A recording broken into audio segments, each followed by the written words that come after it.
Hello, dear students. I heartily welcome you all in our lecture series on design of steel and RCC structures. So, in today's lecture number 19, we will discuss about IS specifications, that is, recommendations in given IS 800 2007 for the flat welds. And this session will cover flat welds and the specifications given in code for the flat welds. Now, after completion of this session, we will be able to know and will understand the different specifications given by the code for the flat welded joints. So let's have revision on the topics which we have already covered in previous sessions. So in previous lecture, we have discussed about types of welded joints, in that flat welds and slot or plugged weld. So can you define what is mean by flat weld or where it is provided? Yes, when two perpendicular faces are to be joined by means of weld, then at such places we have to go for flat weld, or we can say it is nothing but the weld between the two perpendicular faces. And based on shape or based on the surface, this flat weld is also divided it as concave flat weld, convex flat weld, or inclined flat weld likewise. Now what is this slot or plug weld? You can answer, we have already discussed about it. Yes, when two plates are to be connected and from that one plate is there with some circular holes, and that holes to be welded along the periphery of that holes, and then such weld is termed as slot weld. And if such holes are fully filled by means of fillers and get welded, then such weld can be termed as plugged welds. Okay, now let's have start discussion about our specifications of IS 800 for the flat weld. Means what will be the size of weld, what will be the thickness of the throat, etc. First of all, size of flat weld. Now, the size of flat weld is generally taken as least of the leg sizes. Suppose these are the two leg lengths. You can see in the picture leg and size. These are the two leg lengths. Whichever will be the least or minimum in between these two will be selected as the size of weld.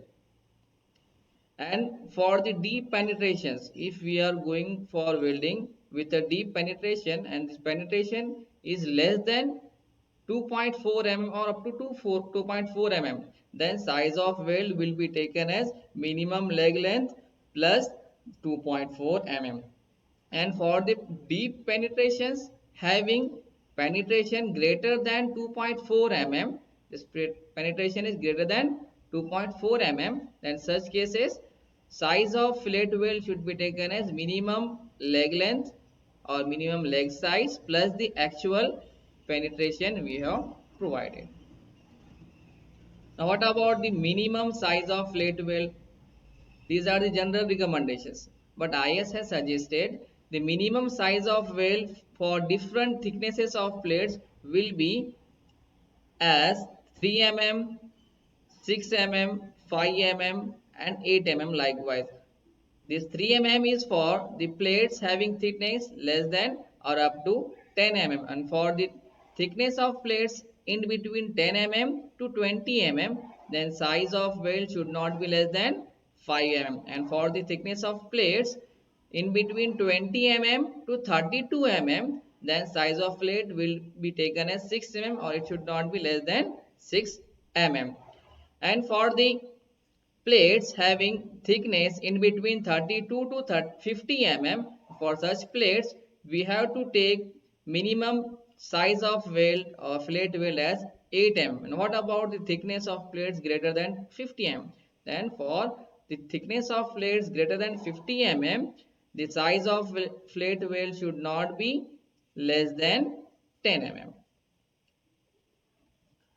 Now what about the maximum size of fillet weld?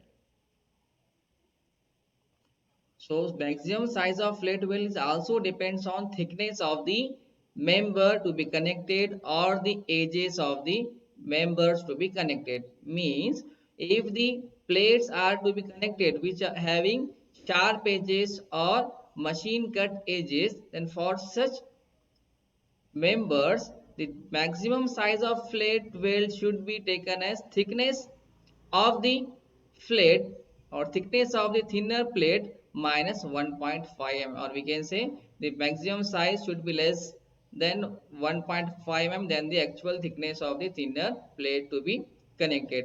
And for the members with rolled edges or for the rolled steel sections which are to be connected by means of weld, then the thickness or maximum size of flat weld will be 3/4 the thickness of the rolled edge.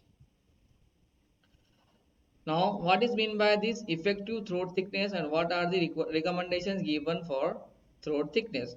As we have discussed, throat thickness is nothing but the distance between root of the weld to the line joining the toes. Understood? How can we define throat thickness? Yes? Okay. It is the distance or perpendicular distance between the root of the weld to the line joining toes of the weld. It is nothing but our throat thickness. Now, what are its values? So IS has suggested the throat thickness should not be less than 3 mm in any case, or generally should not exceed 0.7 times the thickness of the thinner plate. But it depends on the angle of fusion made by the weld. Suppose these two members are not exactly perpendicular, having some inclination, and there is fusion faces are there. So angle between these fusion faces will decide the size of flat weld or thickness of throat. Means for the angle of fusion faces in between 60 to 120 degree, the values of coefficient will change, or for such cases the throat thickness will be taken as k times the size of weld or size of flat. For example, if this angle is 90 degree, then K will be taken as 0.707 and throat thickness will be 0.707 times the size of weld means S. So generally this angle is in case of flat weld is 90 degree, hence it is taken as 0.707 times size of weld. Understood? Now what about the effective length of weld? अब ये जो weld provide करें along the length, इसकी weld की length जो है member के along कितनी होना चाहिए? So this length should not be less than 4 times the size of weld. Okay, और the length of weld should be greater than the 4 times the size of weld.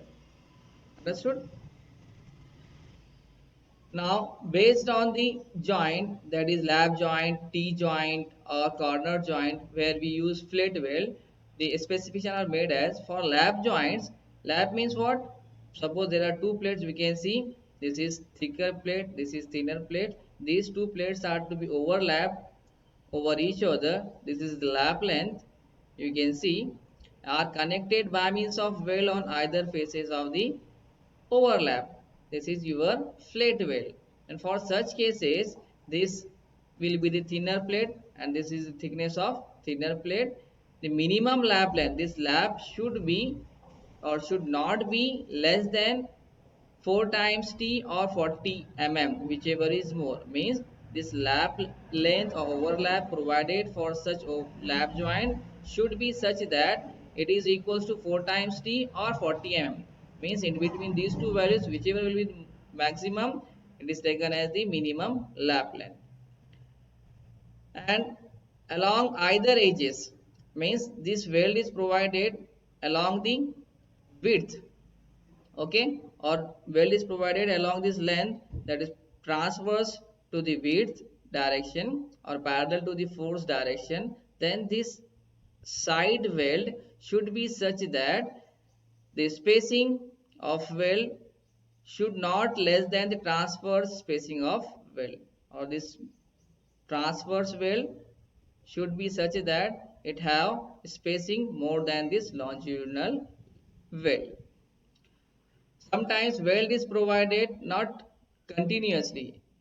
There will be discontinuity between the weld line.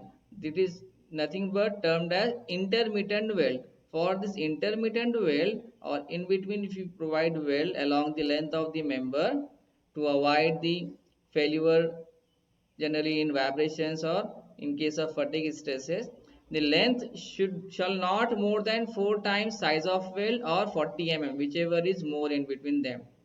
Means in between, if we provide weld, that intermittent weld length should not be more than 4 times the size of flat weld or the 40 mm, whichever will be the maximum. And this minimum clear spacing between two intermittent welds, for if we are going for discontinuous weld, that is intermittent welds, then the spacing between two intermittent welds should be taken as 40 times T, or should not be less than 40 times T for compression member or compression connections, and for tension connections or tensile connection this minimum spacing should not be less than 16 times the thickness of the thinner plate. Now what is this end turn? Let us see, there is a plate connected by another plate. This is our gusset plate which have thinner thickness, and this is our actual main plate which has thickness greater than the gusset plate. This the weld along the length or along the direction of force, that is longitudinal weld. Now to avoid the failure at the corners, the weld is provided at these corners, and this is termed as end turn. How much should be this end turn? This end turn should not be less than 2 times the size of weld. Okay, or this end turn should be provided greater than the 2 times the size of weld. Got it? So we have learned about specifications for flat welds. Hope you have understood and noted it down. So based on these specifications in examination or competitive examinations, it may ask some of the objective or MCQ type questions. So let's see one or two questions on the specifications.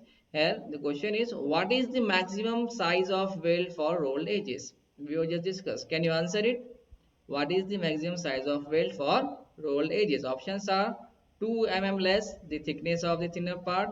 Option B 1/4 the thickness of the thinner part. Option C is 1.5 mm less the thickness of the thinner part, and option D is 3/4 the thickness of the thinner part. Here we have to know, or it is asked, maximum size of weld for rolled edges. Yes, option D is correct. Means it is 3/4 the thickness of the thinner part. Now question 2, here there is on your screen.